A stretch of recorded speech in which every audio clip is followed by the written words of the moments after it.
In 1931, a wrecking crew arrived at the corner of LaSalle and Adams Street in Chicago and spent several weeks destroying the most important building in human history. Not the tallest, not the most beautiful, not the most expensive, the most important. Because without what happened inside that building, without a decision made in a cramped drafting office in the winter of 1883, every skyscraper you have ever seen, every city skyline you have ever photographed, every glass tower that now defines modern civilization, none of it exists. And here is what no history book will tell you. The man who built that building didn't fully understand what he had done. The factory that made it possible was almost never mentioned in the official record, and the building itself, the world's first skyscraper, was torn down 46 years after it was completed. Not because it was unsafe, not because it was ugly, because someone needed the land. My name is William, and this is the Vertical Archive, where we go looking for the things that were buried on purpose. Today, we are going to Chicago. 1883, a city still rebuilding from the most catastrophic urban fire in American history.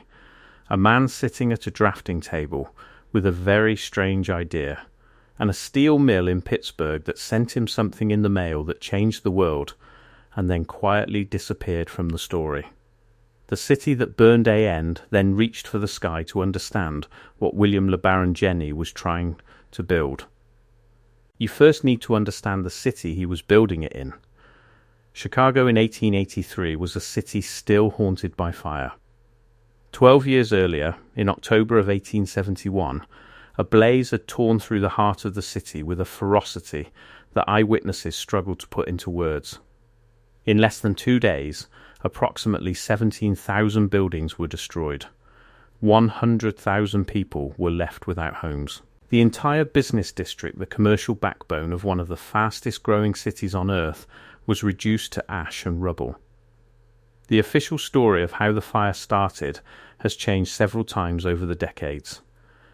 But what happened after the fire, that part of the story, is equally strange. Chicago didn't shrink. It exploded. Within 10 years of the Great Fire, the city had not merely rebuilt, it had transformed. Land values in the central business district were rising at a rate that made ordinary construction economically irrational. If you owned a plot of land at the heart of Chicago's Loop, you could not afford to put a 4-story building on it. The land was worth too much. The taxes were too high. The pressure from commerce was too intense. You needed to go up. But here was the problem. In 1880, there was a hard physical limit on how tall a building could be. The limit was the wall itself.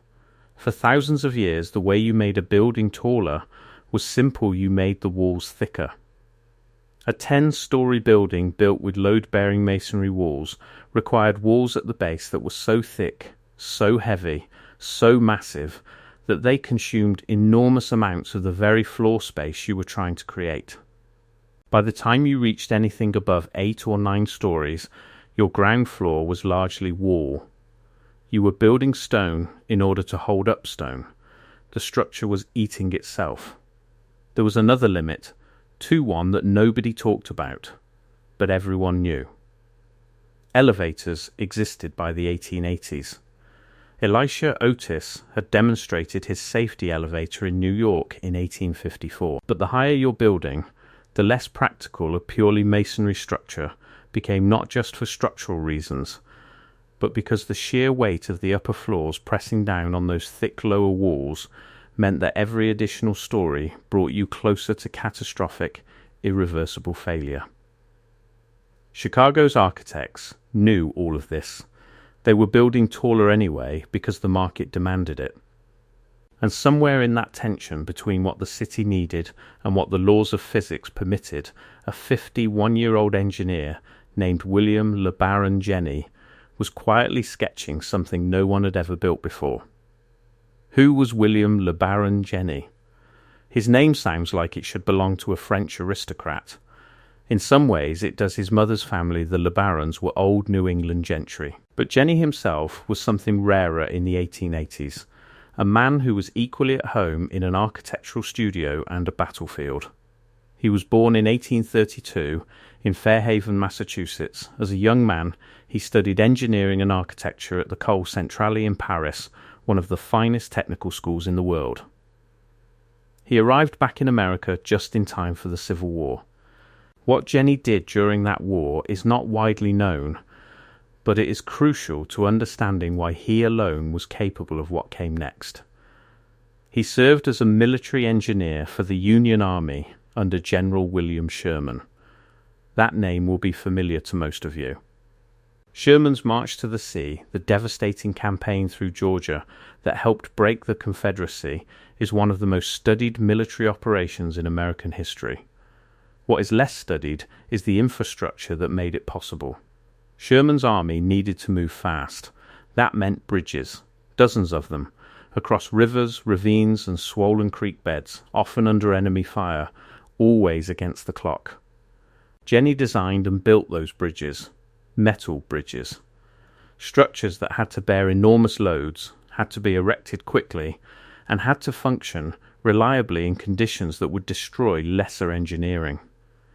He came home from that war with something most architects of his generation did not have, an instinctive understanding of how metal bears weight. He settled in Chicago in 1867 and opened an architectural practice. Over the next 15 years, his office became, without anyone entirely planning it that way, the most important architectural training ground in American history. The young men who passed through Jenney's drafting rooms would go on to define an entire era of American design: Louis Sullivan, Daniel Burnham, John Root, William Holabird. They all worked for Jenney at one point or another. He was building something more than buildings. He was building a school of thought. And in the winter of 1883, he was handed the commission that would either confirm that school of thought or destroy his reputation entirely. The Home Insurance Company of New York wanted a headquarters in Chicago. Tall, fireproof, modern, they wanted it on the most expensive stretch of real estate in the city. Jenney took the commission. Then he sat down at his drafting table and asked himself a question that nobody had ever seriously answered before. What if the walls didn't hold the building up at all? The man with the birdcage idea, the story of how William LeBaron Jenney arrived at his revolutionary idea, has been told many times. Perhaps too many times, because the version that got famous is almost certainly too simple. The popular account goes like this. One day, Jenney came home early and found his wife sitting in the parlour with a heavy book resting on top of a small birdcage. She placed the book down on the cage held the weight without collapsing. Jenney stared at it. Then, in a moment of sudden inspiration, he exclaimed, "It works. Don't you see? If this little cage can hold this heavy book, why can't an iron or steel cage be the framework for a whole building?" It's a lovely story. It has the shape of a legend, the domestic epiphany, the humble household object. The great man suddenly seeing what others had missed. It is almost certainly not exactly how it happened. The real development of skeleton frame construction was messier, more gradual, and more contested than any single birdcage moment suggests. Jenney himself, when he wrote about the home insurance building for an engineering journal in December 1885, barely mentioned the structural frame at all. His opening paragraphs, the accomplishment he was most proud of, described the foundation system he had designed to prevent uneven settlement in Chicago's notoriously unstable soil. The frame was almost an afterthought in his own account of the project. That detail tells us something important. The idea behind the building, what Jenney actually proposed, and this was genuinely revolutionary. However it arrived was this. Instead of building walls that held up the floors, he would build an internal skeleton of metal columns and beams. The floors would rest on that skeleton. The exterior walls, brick and stone and glass, would hang from that skeleton like a curtain. The walls would no longer carry any load. They would simply be the skin of the building. This was what engineers would later call skeleton construction or curtain wall construction. The terminology feels technical and dry, but the implications were staggering. If your walls carry no structural load, you can make them as thin as you like. You can fill them almost entirely with windows. You can change them, remove them, replace them, without touching the structure of the building at all. Most importantly, you can keep building upward almost indefinitely, because every new story simply rests on the skeleton below, adding weight only to the columns and beams, not to massive masonry walls that grow thicker and heavier with every floor. The cage, whether or not it was literally a birdcage, was the answer. The construction begins. Work on the home insurance building began in 1884. The site was the corner of LaSalle and Adams Streets, the heart of Chicago's financial district. The building was designed to rise 10 stories, which at the time was extraordinary. Most commercial buildings in the city topped out at 5 or 6. But Jenney's design immediately created a problem that nobody had anticipated. The city was worried the building would fall over. This sounds almost comic in retrospect, but it was a genuine concern at the time. Chicago's building authorities had never seen anything like Jenney's structural approach. A building supported by an internal metal skeleton with exterior walls that appeared to carry no load, it violated every visual intuition about how structures worked. How could those thin walls possibly be safe? The city halted construction at one point during the building process to conduct an investigation. Engineers and officials had to be satisfied that the structure was sound before work could continue. That pause, that moment of institutional anxiety about something genuinely new, tells you everything about how radical Jenney's idea actually was. Work eventually resumed. The building was completed in 1885. It stood 10 stories tall, rose to a height of 138 feet, and contained hidden within its walls the bones of a new way of building cities. But there was something else hidden in those walls, something that the history books have largely forgotten, something that came from Pittsburgh. And before we get to that, I want to ask you something. We teach children that the skyscraper was invented. One man, one moment, one building. Clean and simple. But what if the invention was actually a collaboration, and one of the collaborators was quietly written out of the story? That is exactly what happened. And the man who was written out ran the most powerful factory in the world. The factory that changed everything while William LeBaron Jenney was working at his drafting table in Chicago. A very different kind of revolution was happening 460 miles to the east. In a town called Braddock, Pennsylvania, on the banks of the Monongahela River, 10 miles outside Pittsburgh, a Scottish-born industrialist named Andrew Carnegie had built something that the modern world tends to forget was once startling. A factory that could make steel cheaply enough for buildings. For most of human history, steel was expensive. Far more expensive than iron. The process of making it was slow, fuel-intensive, and unpredictable. You could make weapons out of steel, cutlery, small precision components, but you could not make steel in the quantities needed to frame a building. The economics didn't work. That changed in 1875, when Carnegie's Edgar Thomson Steel Works opened in Braddock and became one of the first mills in America to use the Bessemer process at industrial scale.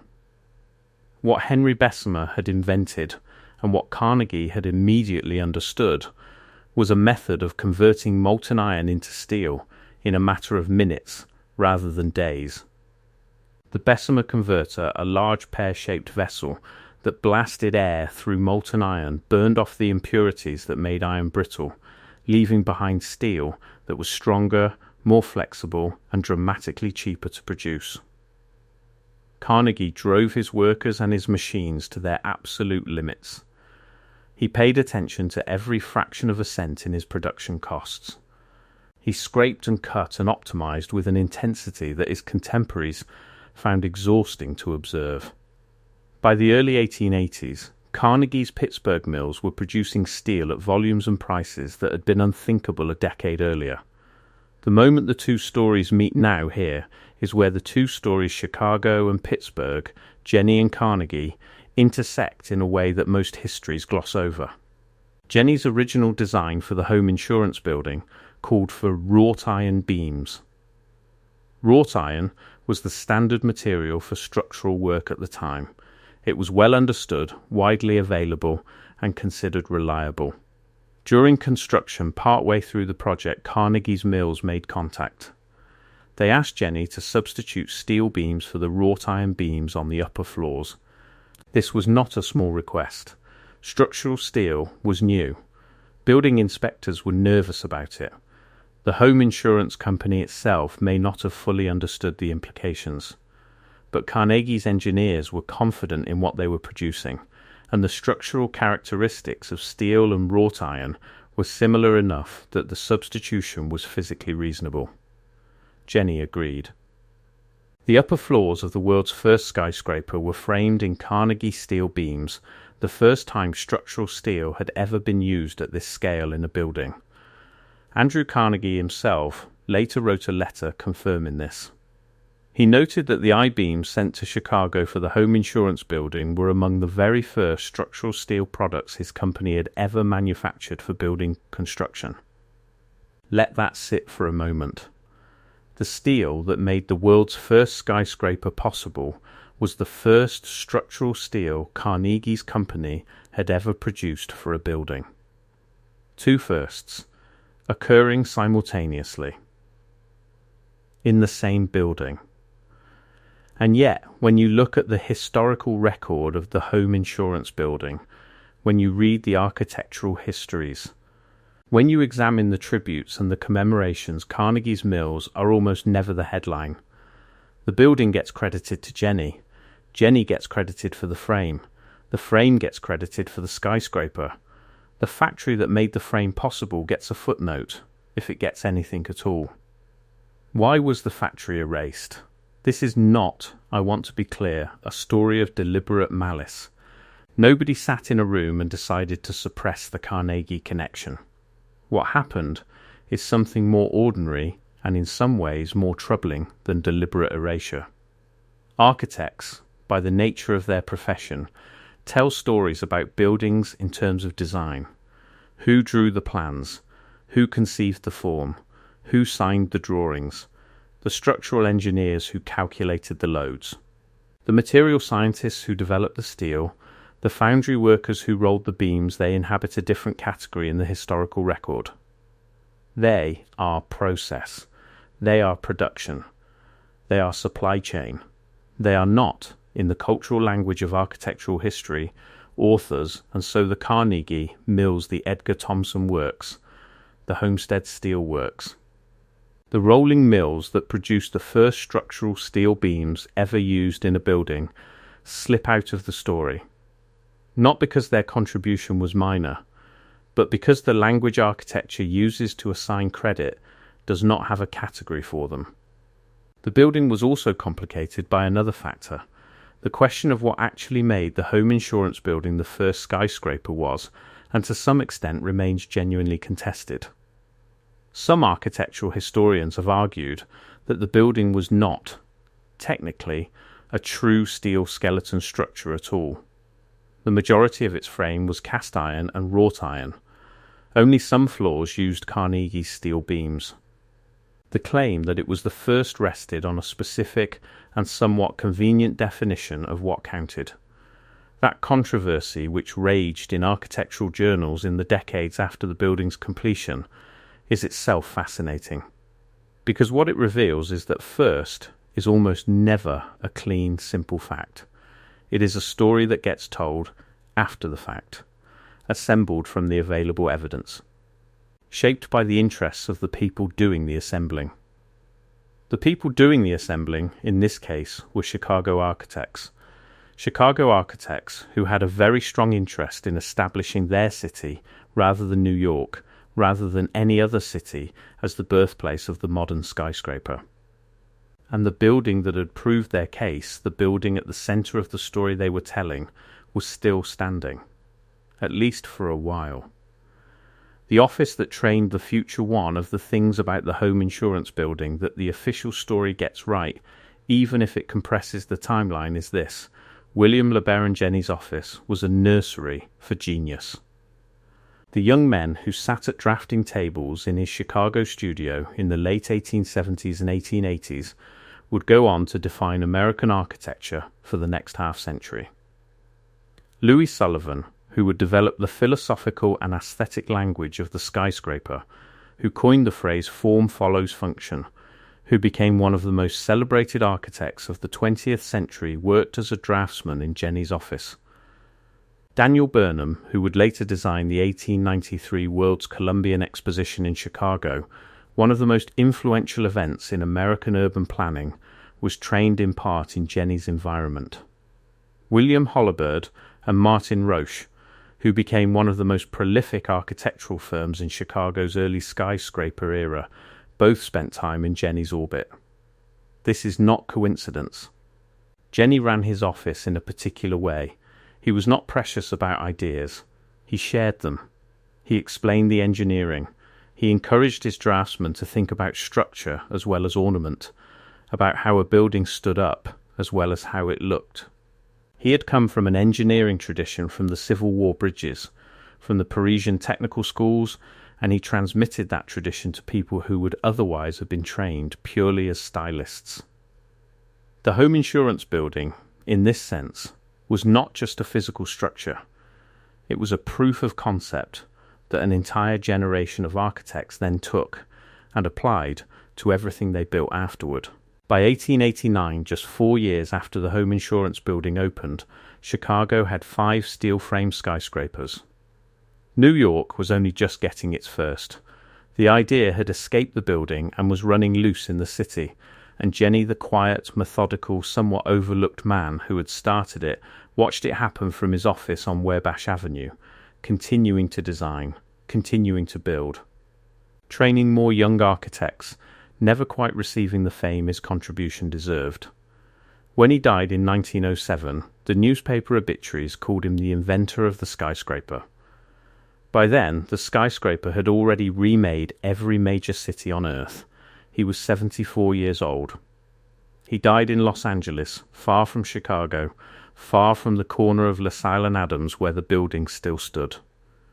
He never saw it demolished. The year they tore it down was 1931. The Great Depression had arrived. America was in economic freefall. Unemployment was rising. Banks were failing. The mood in Chicago, as in every major American city, was one of profound uncertainty. And yet, in the middle of all of this, someone decided to demolish the world's first skyscraper. The reasoning was entirely economic. The Field Building, a newer, larger, more profitable office tower, needed the land that the home insurance building occupied. The old building, now 46 years old, was structurally sound. It was not unsafe. It was not crumbling. It was not condemned. It was simply less valuable than the empty lot it sat on.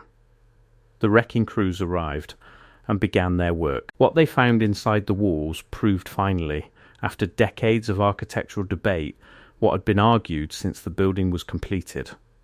During the demolition, the city of Chicago appointed a committee of engineers to examine the structure as it was being taken apart. What they documented, carefully and methodically, was the skeleton inside the skin, the iron and steel frame, the columns that bore the load, the beams including those Carnegie steel beams on the upper floors that had held the building up for nearly half a century. The committee's findings confirmed what the Chicago architectural community had long maintained. The home insurance building was, structurally, what Jenney had claimed it was. The first skeleton-framed tall building, the father of the skyscraper. The report was published. The building was reduced to rubble. The Field Building rose in its place. A small plaque was installed on the wall of the new building, acknowledging what had stood there before. A plaque for the building that made the modern city possible. A plaque on the wall of the building that replaced it. The Carnegie steel that had framed those upper floors, the first structural steel ever used in a building, went to the scrapyard. The drafting notebooks that Jenney had kept during the design process his 1884 holograph notebook containing structural calculations for the home insurance building, and his undated sketch entitled Key to the Skyscraper were eventually donated to the Art Institute of Chicago, where they remain, not on public display, in the archive. What the erasure tells US, I want to take a moment here, as I often do on this channel, to step back from the facts of the story and ask a different kind of question. Not what happened, but why does it matter that we almost forgot? The disappearance of the home insurance building from the physical landscape of Chicago is on one level simply an economic fact. Land is valuable. Old buildings get replaced by newer ones. That is the logic of cities. But the disappearance of the Carnegie connection from the narrative of the skyscraper, that is something different. What we lost when we narrowed the story to Jenney had an idea and built a building was the full picture of how transformative technologies actually get made. They do not get made by lone geniuses in sudden epiphanies. They get made by networks. Jenney had the architectural vision and the structural instinct. Carnegie had the industrial process and the material capability. The city of Chicago had the economic pressure and the willing clients. The workers who built the Edgar Thomson Steel Works in Braddock, the men who operated the Bessemer converters, who rolled the first structural I-beams in history, they contributed something that no architect's sketch could substitute for. All of them were in the building. Most of them are not in the story. The contested first it is worth acknowledging, because this channel is about documented fact, not mythology that the claim of first skyscraper has never been entirely without challenge. Some historians point to earlier buildings with iron framing. Some argue that the true steel skeleton construction only came later, with buildings like the Reliance Building in 1895. Some argue that first is a question of definition rather than fact, and that the definition Chicago architects settled on was the one most favourable to their city. These debates are real, and they are interesting. But they do not diminish the significance of what happened at LaSalle and Adams in 1884 and 1885. Whatever the precise technical arguments, the home insurance building was part of a cascade of innovation in architecture, in engineering, in industrial materials that made the modern urban skyline possible. And the men and institutions involved in that cascade deserve to be remembered as a cluster, not as a single genius with a birdcage. Here is the question I cannot stop thinking about. The notebook is still in the archive. The calculations are still there. The sketch titled Key to the Skyscraper is still there, in Jenney's own handwriting. What else is in that archive that nobody has looked at? What other decisions, substitutions, and collaborations are documented in those pages, the specific conversations between Jenney's office and Carnegie's mills, the engineering choices made mid-construction that nobody ever thought to include in the history books? The building is gone. The record is not. Where the story ends, and the question begins, William LeBaron Jenney's contribution to the world you live in is almost impossible to overstate. Every building that reaches above a few stories, every office tower, every apartment block, every glass and steel structure that defines the skyline of every city on earth is built on the principle he applied at the corner of LaSalle and Adams in 1885. The wall does not hold the building up. The skeleton does. That idea, simple enough to explain in one sentence, revolutionary enough to reshape civilization, was worked out in a drafting room, tested on a building site, made possible by a steel mill in Pittsburgh, and confirmed by a committee of engineers during a demolition in the middle of the Great Depression. And then, the building was gone. The plaque remains. The archive remains. And somewhere under the LaSalle Bank building now itself replaced. Now itself part of a longer chain of demolition and construction that continues to this day. The memory of what happened there remains, if you know where to look. The title of this episode is the hidden factory that built the first skyscraper and was erased. I chose that title carefully, not because the factory was literally hidden. Carnegie's mills in Pittsburgh were famous in their time among the largest industrial operations in the world, but the factory's role in this story was hidden, filtered out of the architectural narrative, placed in a footnote, then removed from the footnote, then quietly left out of the story altogether. The next time you walk past a tall building, any tall building, anywhere in the world, I would like you to think about Braddock, Pennsylvania, about the men at the Edgar Thomson Steelworks, about the first I-beams that came off that rolling mill and were shipped to Chicago to hang in the skeleton of a building that nobody was sure would stand. They stood. For 46 years, they stood. And they changed everything. This has been the Vertical Archive. If this episode made you think about something you had not thought about before, that is exactly what this channel is here for. We will see you next time.